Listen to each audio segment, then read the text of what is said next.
Welcome to Politricks, the show where we strip away the talking points, bypass the spin, and dive straight into the tough conversations about politics that everyone else is trying to avoid. Politics isn't a game, but it's often played like one.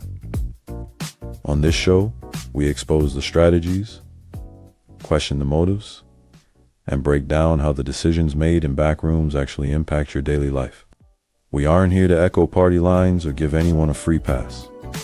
We're here to ask the uncomfortable questions, challenge the conventional wisdom, and have raw, honest debates with the people shaping our world. If you are tired of the usual political theater and ready for some unfiltered truth, you are in the right place. Let's get into it. Yeah, it's a good way to start our weekend, or start our week off, if you want to say. Monday, Tuesday, we're here, 6 o'clock. This is Politricks. My name is Kendall Stevenson. I'm the host. My co-host, that's my brother, man, Mr. Yates, Mr. Ronald Yates. Always, let's start this off by looking for something to be grateful for. I'm grateful to have this platform.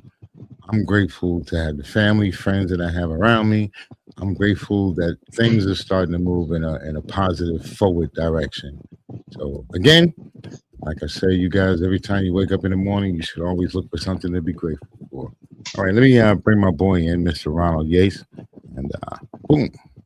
Hey, what's happening, my brother? How you, man? Ashe. Hotep, brother. I'm well, thank you. And yourself? I'm doing well. You know, that award, it's still on my mind. You know, I didn't give you your proper, so here you go for that award, that a community award that you did receive. Here you go. Thank you, brother. Much And appreciated. You know, right? That's from us to you, as far as the network is concerned. Saying thank you, and to let you know that you are appreciated. We had a couple of things on the table that before we went off the air, we had some things that we want to talk about. That young man that you were talking about, Mr. Knowles, it started to be a good conversation. Talk to me. Well, Nolan Wells, actually, young man, from all accounts, well-mannered young man, good family. Went on the 4th of July outing to a Barrier Island off Mississippi. And at the end of the night, his friends returned, but Nolan Wells did not. I think 2 days later, his body was recovered. He was left on the island. And the story that his friends are telling really don't make a whole lot of sense. He went there with them. I guess there was some kind of activity on the island, a party or something like that. Now, typically, if you go with people, especially if you're going to an island and you need a boat to get there, if we're going to go together, we're going to come back together. Well, the story is they think he went, he met some young lady and remained behind with her. There's no confirmation from a young lady. No one has come forward to say, yes, Nolan Wells was with me. All of the young men that he traveled with, all of them have basically hired attorneys so that they cannot be questioned by the police outside the presence of their attorneys.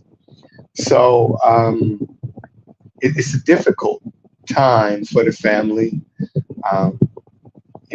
Their child goes off normal 4th of July activity and doesn't come back home.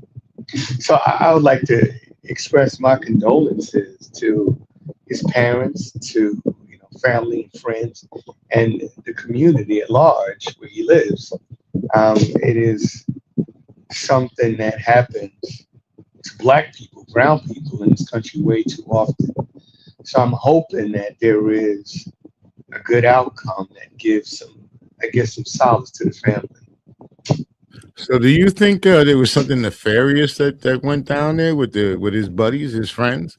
Because that's kind of what it sounds like. If all of them were together and were out on this little island, in order to come back, you'd be coming back on a boat. Now, if it wasn't his buddies that did something, he went off with some young lady.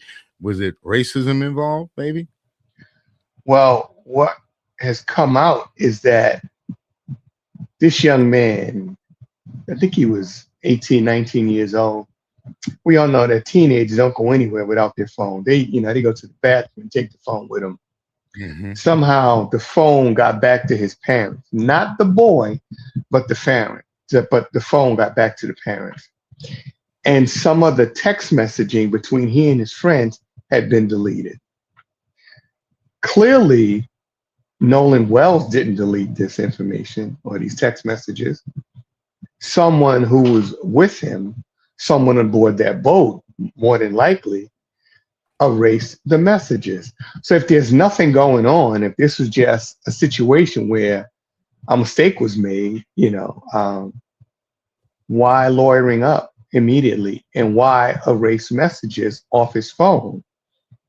Of course, the family now has hired Ben Crump, and he is, of course, working with the internet or the phone company to retrieve these messages so, we can find out exactly what information was passed back and forth between Nolan and these group of boys that he went with.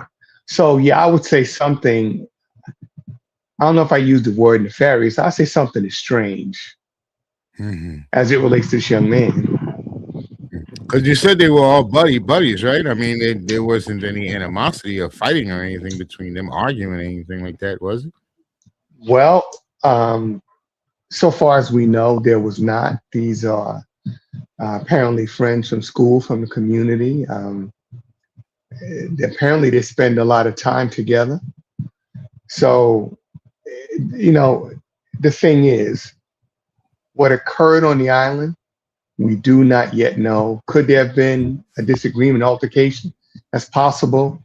There was some footage that showed what could have been an altercation. The young man who came forward said, no, that wasn't Nolan. That was actually me that was involved in that dispute. Right. So we don't know. It's unfortunate, for all involved.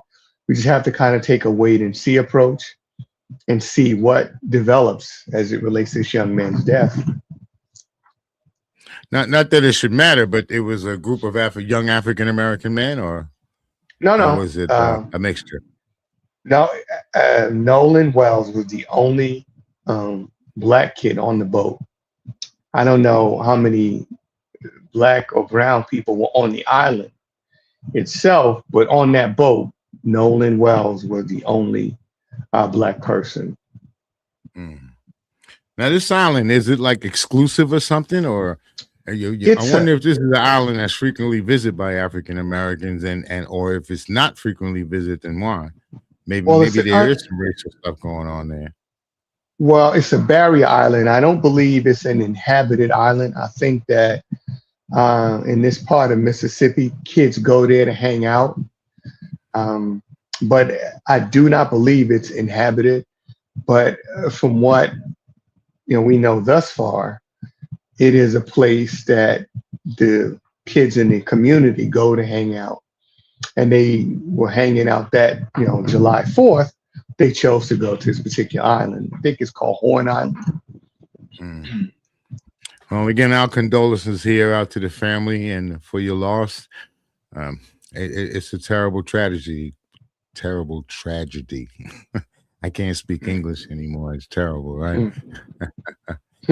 All right. We were also looking at some things I wanted to bring into the picture. Trump. Of course, Trump always has to be in the picture. Why not? The show is Politricks, which we get to talk about the uncomfortable conversations people don't want to talk about. Now, when they talk about these tariffs, I don't see where we've gained anything by these tariffs. And now we have to actually give refunds back. And when I say we, I mean this administration. So far, they've had to pay, I believe it was $81 billion that they had to pay back already, and just because of these tariffs. Now, these things are not doing us any good. To me, these tariffs are not doing any good for us. Now, tariffs may have been a good tool that people utilized at one time in order to keep a country in line, if you want to say. Let's keep it all fair, equal, fair exchange, no robbery. But when Trump came along and the way he utilized it, it's not a fair exchange. And yes, it is a robbery. Because the people that are getting robbed the most are us, the taxpayers. Well, I don't know of an administration in U.S. history that has used tariffs in the same manner that Trump has. Trump's mentality has always been to always be on the attack, to never take a backward step, to never apologize, and to intimidate. And I think that he believed that these tariffs would intimidate other countries. Now, he talked about China ripping off the United States because of the trade imbalance. Well, let's go back. When Richard Nixon was president, Nixon is credited with opening up China. China was a backwards agrarian society until Nixon came and said, we're going to open up China. And they started foreign investment in China. Well, the Chinese are not stupid. They sat back and they watched and they learned. And now they're beating the Americans and the other Western former colonial powers at their own game. So now we're saying that China is a threat. How? Let's be realistic. Back when Reagan was president, we started hearing about outsourcing. Instead of jobs coming into this country, jobs were leaving. Where were these jobs going? Places like India, places like Vietnam, places like China. How many products do we have in this country that don't come from China? How many are not produced in China? Trump talks about China all the time. Not many. Between China, Korea, or one of the other countries. No. What do we make here? What do we mass produce here? Trump talks about China all the time, but his watches, China, his ties, China. So for you to say that China is such an enemy, that China is ripping us off, why is so much of your wealth coming from doing business with China? So, I mean, the Chinese didn't do anything wrong, right? America, of course, gave these jobs away in order to increase profits for corporations. It hurt the American pay. Well, it didn't really lower the prices because now everything has to be imported, right? Yeah.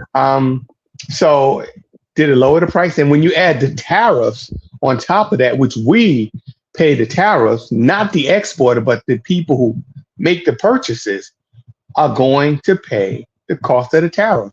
So it's only hurting the American economy, which has been sluggish for years, right? So, these tariffs, I guess he thought that the other countries would back down. And, the same thing was his thoughts on Iran.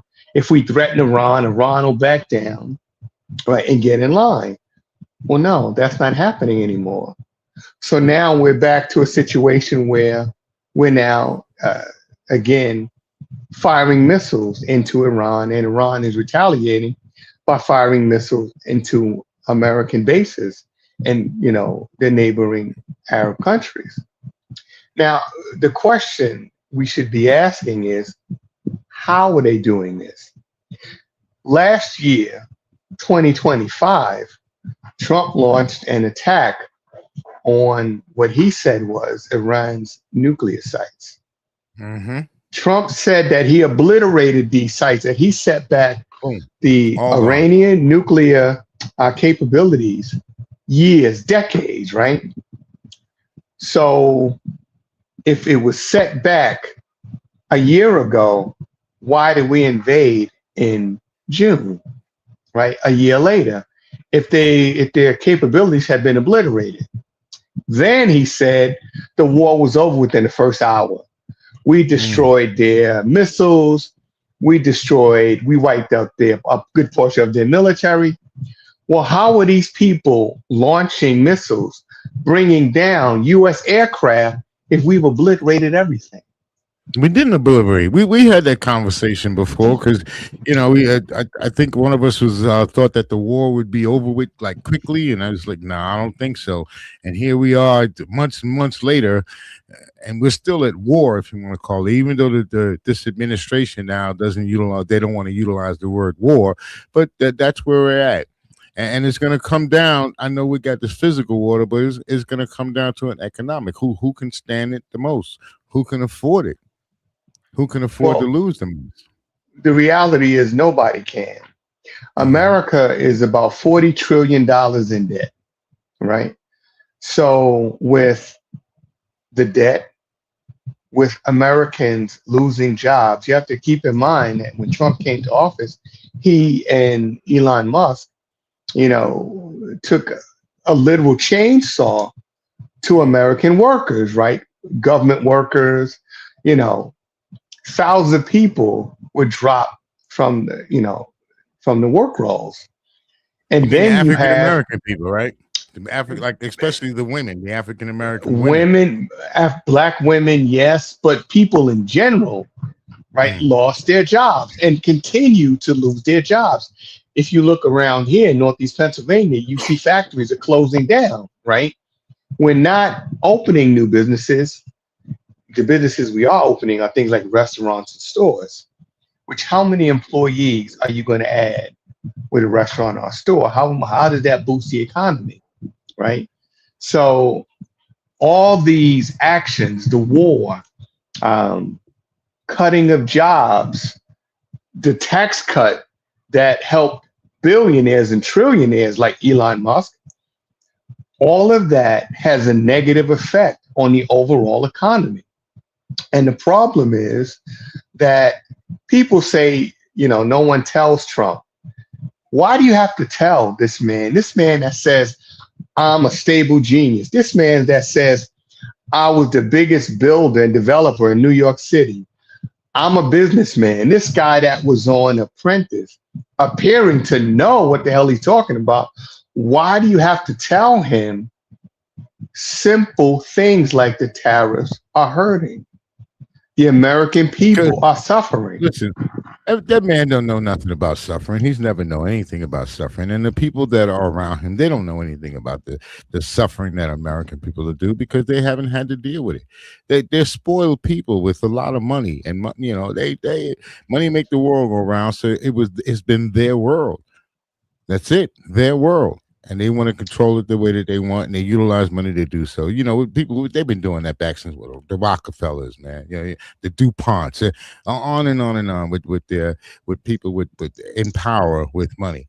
See, I would love to take money out of politics, but I know that's going to be an impossibility. We were talking one time ago. I think I was telling you that I'm starting to become more of a democratic socialist, if you want to say. I got like a 3 titles. I'm still a little conservative because I still have some conservative views, but I have a democratic and socialist views as well. And I think this country needs to start picking up on some of that because people don't understand what socialism actually is and what it actually does for your country, especially when you combine it with democracy. People get the Social Security check. They don't realize that's socialism. Mhm. A lot of these programs that people rely on are socialism. I just think Mhm. we need to take it a little further when we start talking about things like universal health care. I don't think anybody on this planet with the technology and all of this money that we have today, I don't think we should have anybody in need. We should have Well, people running to the doctor and can't go to the doctor because they don't have insurance. well, It's the fact of ridiculous.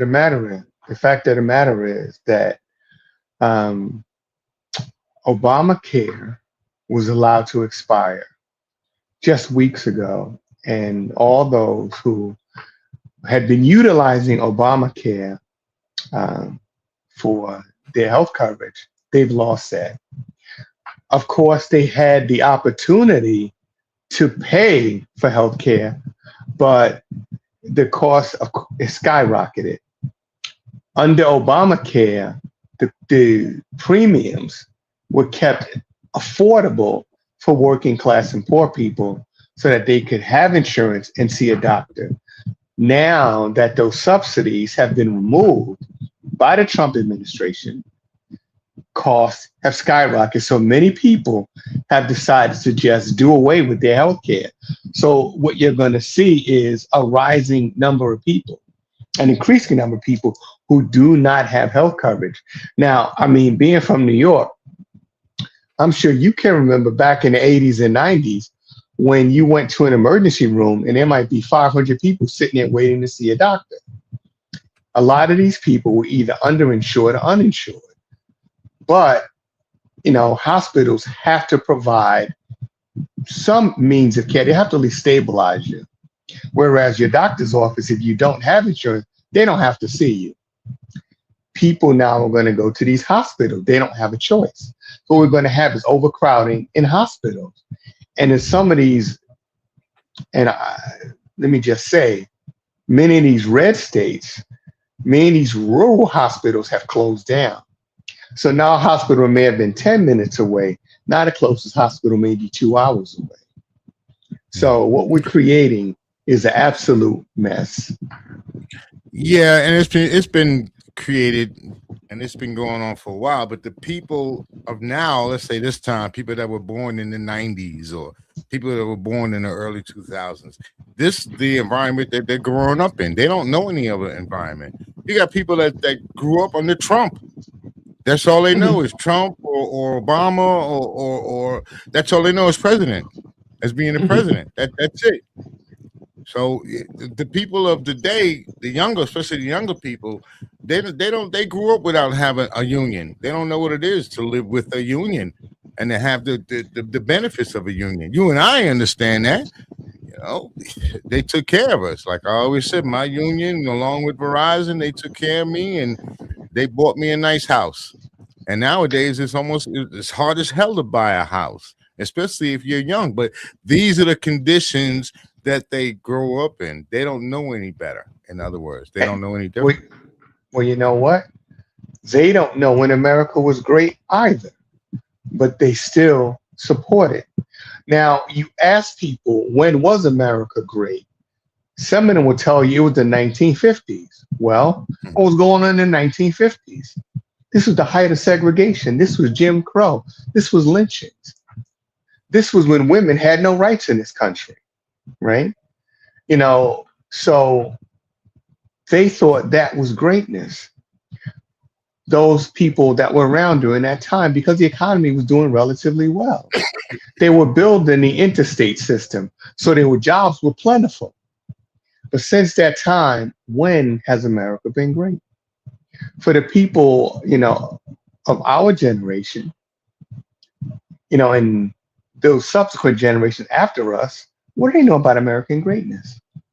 For these young people, the world they're growing up in, they're growing up in a world where we have these unprovoked, these unilateral wars, right? These endless wars. We have a situation, we have now climate change or global warming, if you will. We have dwindling resources. So where's the greatness? And how do we achieve greatness in a country that is drowning in debt and nothing positive is happening for the American people? We like to tell ourselves that they are, but they're not. Well, we live in what do they call it? It's all about the dollar. It's only about the money. And the people that run this country, that's pretty much all they care about, man. Look, they pollute the ocean. And they don't care about the human life. They don't care about what's going to happen afterwards. This is a cheap way for them to get rid of waste. And then we got administration who does, what do? They roll back. All these restrictions, they roll them back or throw them away out in the garbage. You had, even with the Iran situation, Obama had a perfect plan. I don't care what people say. There is no such thing as a perfect plan. Let me reiterate, okay? But it was a damn good one. And it was one that would have lasted another 25 years. Trump threw it in the garbage, said it was garbage. And now we're right back to trying to make this deal with Iran. And I'm sure about now Trump wished that he had never thrown that in the garbage. Okay? Because Well, I didn't see a point for us going to war. It's like we become the conquerors now. We might as well just be Vikings and go from country to country and shit. Because that's kind of what it seems like we want to do. well, we've always been that, right? I mean, this is nothing new. You know, you and I can remember the Vietnam War. And Dr. King said, I believe it was 1967, he gave a speech at Riverside Church. And he said that America, even before entering the war in Vietnam, was paying 80% of France's war costs to fight the Vietnamese. Now, why would America be spending billions of dollars for the French to fight a war against one of their colonies? So America was basically spoiling to get into this war. So we used this fabricated attack on American naval vessel in the Gulf of Tonkin to get into this war. And, you know, like any other war, war is profitable for the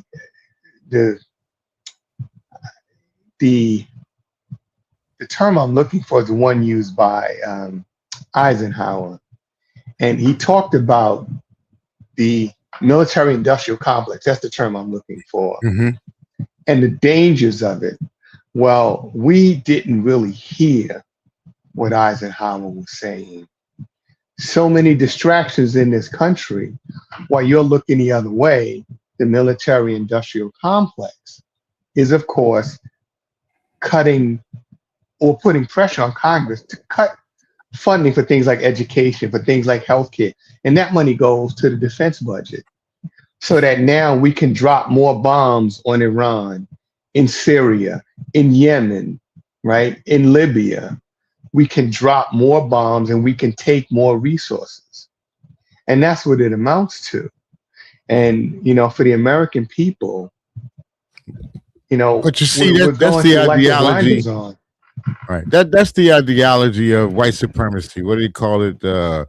Christian nationalists. That's the way that they think. They really do. I mean, like I said, people say what they want, but the way that they've carried out, and we're talking year after year, after hundreds of years, decade after decade, century after century, these people have been given an opportunity to act right, and they don't.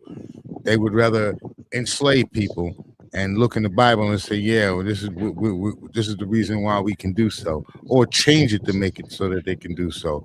We had people in Iran that put the Shah in Iran, okay? Because prior to the Shah being there, it was a democratic society.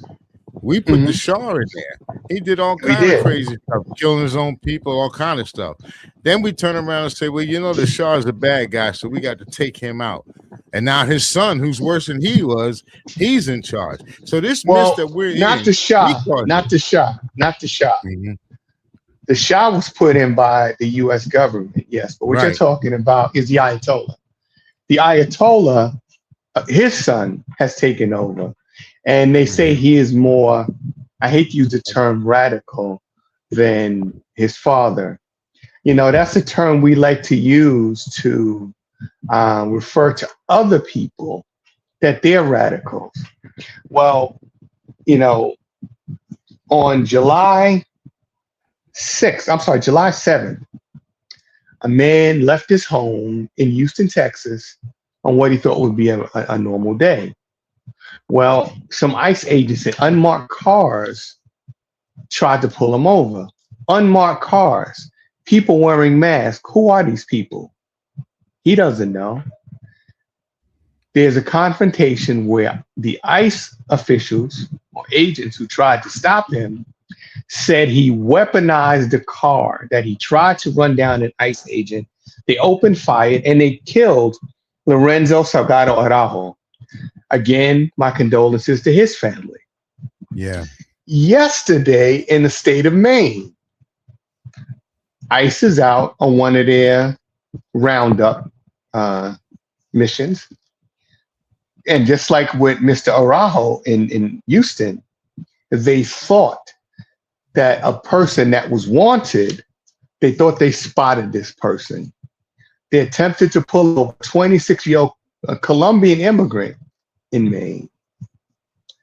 Again, unmarked vehicles. How do you know who's pursuing you? Well, the story's pretty consistent. You know, for ICE, this guy also weaponized his vehicle, so they had to shoot and kill him too. This is the same story with Renee Good in Minnesota, weaponized the vehicle. And they love to use that officer, word. They love to use that word. Right. Just like they talk about radicalizing and weaponizing. These are all the things that we've been doing for centuries. And now we want to blame other people and say that they are the radicals. You know, in this country, you know, in some of these Muslim countries, and let me say this again, in some Muslim countries, women are permitted to have abortions. In this country, America, that says that it is the last bastion of democracy, abortion has basically been outlawed. And we talk about we're a democracy. I'd like to ask some democratic, or not, some constitutional scholars, when did this country become a democracy? What year? Are we a democracy right now? If we're a democracy, how in the hell is the president going to go on TV tonight at 9 o'clock Eastern time to talk about election interference? Under this most recent bill that he's pushing, the Save America Act, what they don't tell you about the Save America Act is that all of the states are going to be required to turn over their voter rolls and voter information to the federal government, and that every 30 days the federal government would be obliged to basically purge the voter rolls. That's why so many states are fighting this. This is clearly a constitutional violation, when in the Constitution it says that voting is administered by the several states, not by the federal government. And because Trump has not been able to control it, he wants now to push the Save America Act, even not signing a housing act, a housing bill, when people in this country are living in the streets. And we have a big homeless problem lately. It seems to be growing and growing and growing. But those people, the big states that are homeless, are in blue states. So this administration feels it doesn't have to do anything. I mean, when did we get to a country that's about blue or red and I don't. It's look, like I told you last week, man, or the week before. I'm really not understanding this world. Everybody wants to talk about peace, but nobody wants to have peace, because all I see them want to do is go to war. They just want to fight each other and just kill each other. And I see another group of people who just want to be in control of other people. That's all. I don't know if people want to be at war, right? I know that Israel wants to be at war, because Israel, Netanyahu and the hardliners in Israel have territorial designs on larger swaths of land in what's called the Middle East. So they want to be at war. America is Bible about the false Jews. What was that in the Bible where they talked about the false Jews? Do you know that? Yeah, that's in John, the 8th chapter, the book of John, 8th chapter, starting at about verse 39. But well, that's what these people are. They're not Jews. They're false Jews. They come from Europe. They come from Russia. They come from Yugoslavia. They come from those countries. They don't come from the Middle East. They never did. And you know, some of the older Jewish, or should I say, these folks that were transplants from Europe, some of them have admitted that they are not originally from that area. If you go back and you look at Golda Meir, who was the first female prime minister of Israel, she said when she came to Israel, she carried a Palestinian passport. So if Israel existed, why did you have a Palestinian passport? So the fact of the matter is, the narrative that many hardliners in Israel like to carry is that when they came to this region, the Middle East, there was a land without people for a people without a land.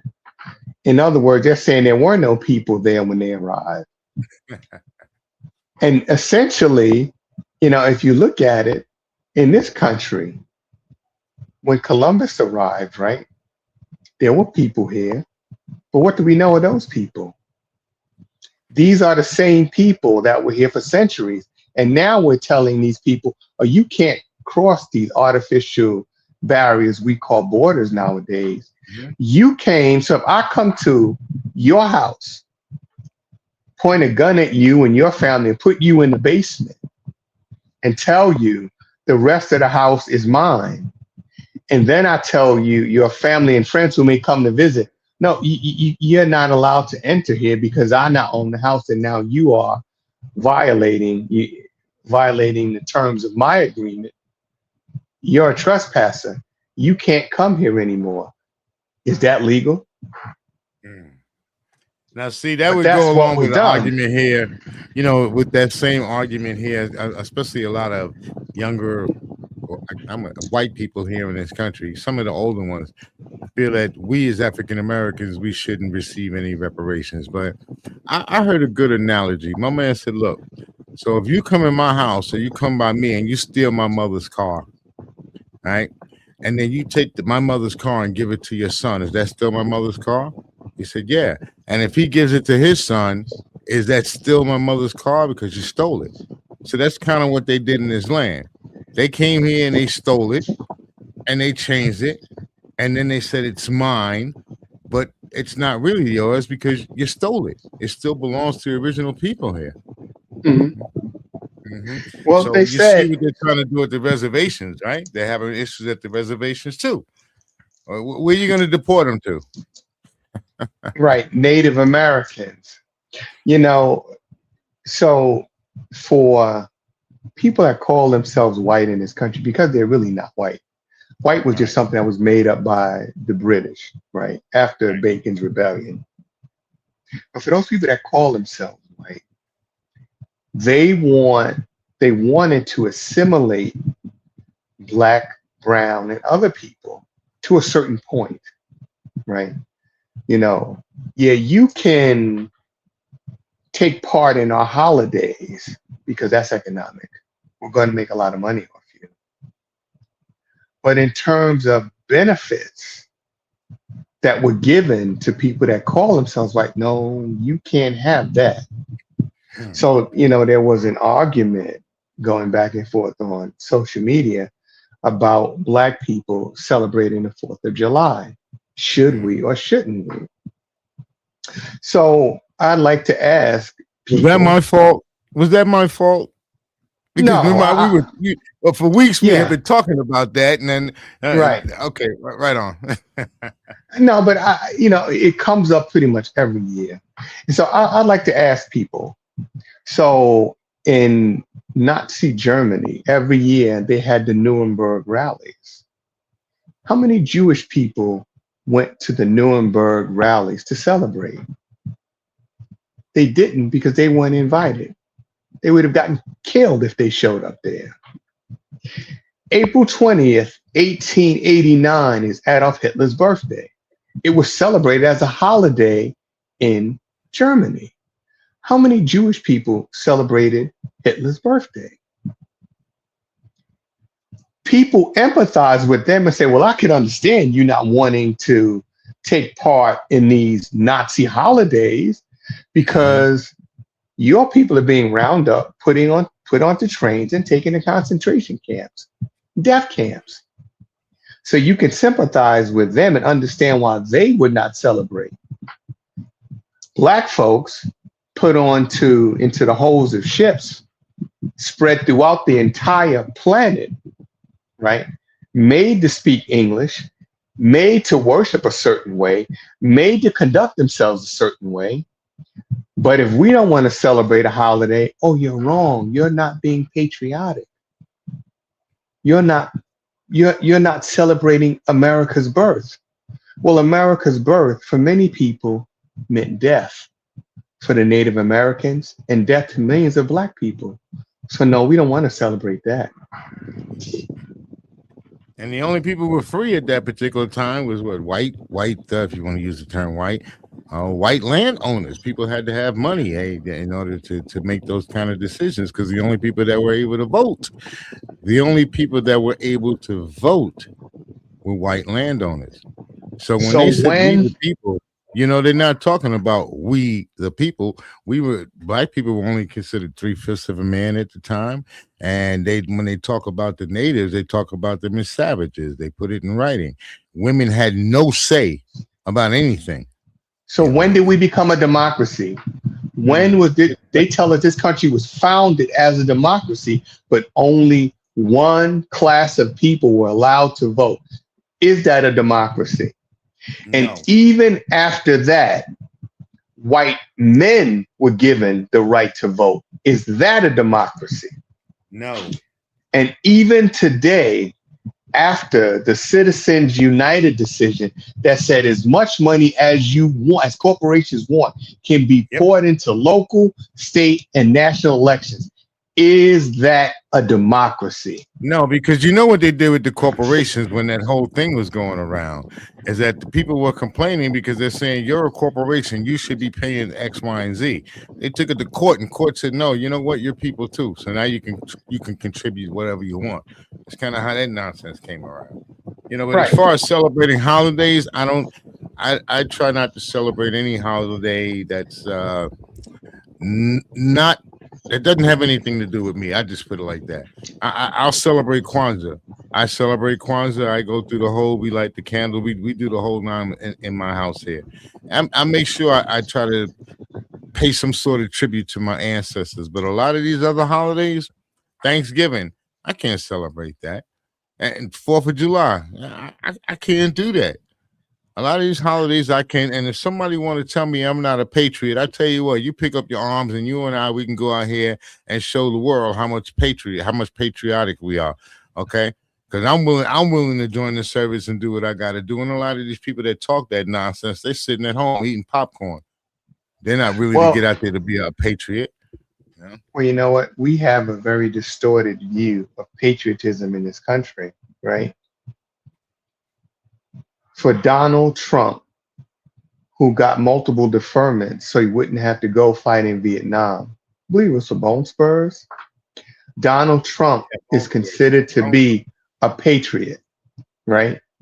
The people who amassed in Washington on January 5th, who on January 6th stormed the Capitol, those people are called patriots. The people who go out in the street who are protesting ICE and their heavy-handed tactics, those people now are called lunatics. They're called left-wing radicals. Well, this country was allegedly founded on protest. We protested the tax on UST. Right. But now we turn that narrative upside down. So the people who never served in the military, all they do is go buy a flag and put it out in front of their house or in the back of a pickup truck. They're now the patriots. Not the people who fought and died for this country, but the people who wave a flag. And I think they think the bigger the flag, the more patriotic they are. Because I've seen some of these flags that are absolutely ridiculous. Okay, and I pledge allegiance to God. I pledge allegiance to my family. I don't pledge allegiance to no cloth, some flag waving in the air. I can't do that. I believe in God and country and family, not a flag, man. And if I want to be patriotic, or we want to talk about that flag, you had slavery under that flag. You had Jim Crow under the same damn flag. You had segregation under the same damn flag. Okay? So. All right. right? Mhm. So, again, it's a very distorted view of what is patriotic, right? And I think that in this country, people are so desperate, right, for something, something to hold on to, that they went and elected Trump, figuring that Trump would set everything right, right? That all of the gains that they believe came about under Obama, that he would take them back. Because there is a belief among certain segments of our society that Obama gave incentives to Black people, that Obama, right, opened up the storehouse to Black America, and we benefited so much under the Obama administration. So now Trump has come into office and he's taking it all back.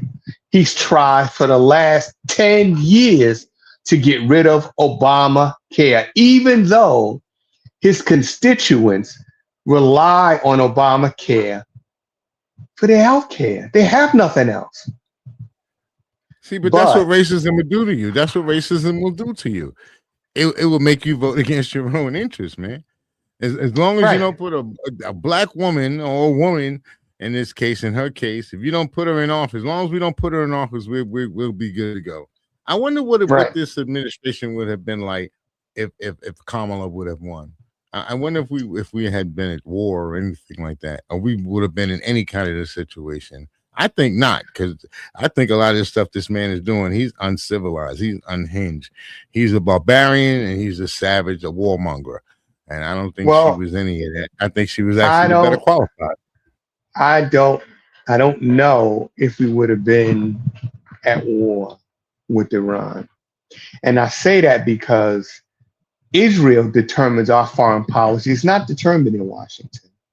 If you think about it, we went to war with Iraq. Iraq was a U.S. ally. Saddam Hussein was put in power by the U.S. government. We provided him with weapons, right? Training for his people. All of a sudden, the same man that was an asset who went to war with Iran for America, now he became a madman. Now we had to bomb his country. And then we left him in office. Well, a couple of years later, we decided to go back. Why? After 2003, and after the collapse or the destruction of the World Trade Center, now we have to go back and attack Iraq, who had nothing to do with it. There has been no credible evidence ever to show that Saddam Hussein was in any way involved in the so-called attack on the World Trade Center. So why he did we wanted attack? to have he wanted to have a unified dollar, a unified African dollar. As much as people want to say the negative and bad things about him, I don't think there is no perfect person. But one of the things that he was trying to do was bring Africa as one, make it one, a Pan-African. Well, he wanted to have his own gold-backed currency, right? Mm-hmm. And one of the problems that America has, and there's nothing we can do about it, people are going away from the dollar, right? China and Russia no longer use the dollar as their currency of exchange. So many other countries, South Africa and other countries, right, are now shifting to another form of currency, right? I forget the name of it right now, but this is what's happening because the value of the dollar, there is no value in terms of the strength of the dollar. Exactly. So if you look at the ranking of the world's currency, the strongest currencies right now in what's called the Middle East, the American dollar ranks somewhere around 10th. We were always number 2 after the British pound. We've dropped down to 10 and continue to fall. So a lot of people realize What are we utilizing the dollar for when it's not backed by anything? So Muammar Gaddafi, he invested $70 billion into Africa so that Africa could strengthen its economy and have its own gold-backed, currency. But of course, America couldn't allow that, so we went and killed Colonel Gaddafi. And a lot of America, these, the French, the Germans, what do they call those union? The whole union people, man. That whole European Union nonsense, man. The way they're still back and forth in Africa. I was listening to the president of Ghana the other day, and he's pretty much to cut it to short. Stay the hell out of my country. Stop coming in here robbing us, stealing from us, then turn around and you're giving us peanuts to $1. But you're taking billions out of our country. Well, this is our money. We want to stay the hell out. So now the French, the European, all those people in the United States, they're looking at him as he's the bad guy now. Because these Europeans with that mentality, they did it back in the day to this country, right? They came in, take. They did it to each other, man. They constantly stayed at war with each other. One wanted to take from the other, take, conquer. So that's where we're at now. Well, the problem is that America, under the Trump administration, is not falling in line with European, expansionist interest, right? For lack of a better term. You talk about Burkina Faso, right? Which was Dahomey at one point. So, all of these countries, Burkina Faso, Ghana, Mali, all of these have tons of resources that the French, the English, the Germans, and others have relied on to enrich their countries and have used that money, right, to support their population. Well, of course, Captain Traore chased the French out. The French have been chased out of Mali, right? The English chased out of Ghana. Well, normally the former colonial powers would get together with the United States and they would draw up their long-term plan for reconquering these lands. Well, now America is not playing the game. Trump is talking about grabbing a portion of Europe, Greenland, for the United States, right? Listen, we don't take from each other. We take from them. That has been the mantra since the time of Constantine, when he called all the European, all of Christianity together in Europe for the Council of Nicaea, when they got together under the banner of Christianity. After that, what happened? War. There were the Crusades. From the Crusades, wars in Europe, wars in Northern Africa, just war spreading across the continent for control, right? War. And here we are again, right? There's a scripture that says there's nothing new under the sun. So in 1914, we had World War I. They said that was the war to end all wars because it was such a horrible war, trench warfare. Less than 20 years later, the Europeans were at it again, right? Not necessarily World War II. The Spanish Revolution started, the Spanish Civil War started in 1935. Then you see the Japanese on the rise. And by 1939, Hitler invades Poland and we're back, plunge into darkness again, World War II. So, all of these things that happened under Adolf Hitler and the rise of fascism, you see the same thing happening in this country. And you see people choosing sides, right? Europe has always relied on America for its defense. And now Europe is saying, we got to go it alone.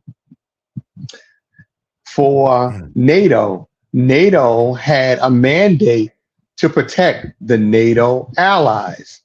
How much money is the U.S. giving toward the defense of Ukraine? I'm gonna tell you something. Trump was over there complaining about how much money we give, and then when you broke it down to the stats, we don't give as much as everybody else. There's countries that gives a lot more than we do. We're not giving anything right now to Ukraine. Ukraine is managing to fight on without U.S. assistance, but we're not giving them anything, right? In fact, we're taking from Ukraine. Right now, most of the farmland in Ukraine is owned by American corporations. So when this war is over and these people need to rebuild their cities and towns, they got to take out loans. These people that want to plant, well, now the American companies own your farmland. So you're going to have to buy the food that you normally would produce yourself. Now it's going to have an American logo on it, and they're going to sell it back to you at much higher prices. That's business in America. That's business in America. All right, brother. That was a good session this week. I'm glad we got an opportunity to talk about this and talk about that. Let's see what's happening next week, man, because it just seems like we got some crazy times ahead of us, and they're coming at us really fast, man. Really fast. We're just really fast. Let's just hope that these idiots that's running the world don't decide to blow it up, because that's what it seems like we're headed to. They just want to self-destruct. That's what it sounds like. All right, so we're gonna end the show. I'm gonna say, my man, I know what you're gonna say. Go ahead, do you? Well, I want to thank everybody who tunes in, on a weekly basis. Thank you so much for supporting the show. And I hope to see you again next Tuesday. And with that, I will say, Hotep. So my name is Kendall Stevenson. Of course, I am the host of the show. I don't know why I say that. Of course, it just comes out that way. And you just got finished listening to my brother Yates, and I generally say peace or ashe. Now, I would like to give a shout out to a young man. His name is Johnny Lewis. Not the Johnny Lewis, but yeah, the brother's nice like that. Just want to give a shout out to him and to a young lady named Bunny. And thank you guys for tuning in. We truly appreciate it, and we do appreciate you subscribing. So again, my name is Kendall Stevenson, and we are OUT. Peace.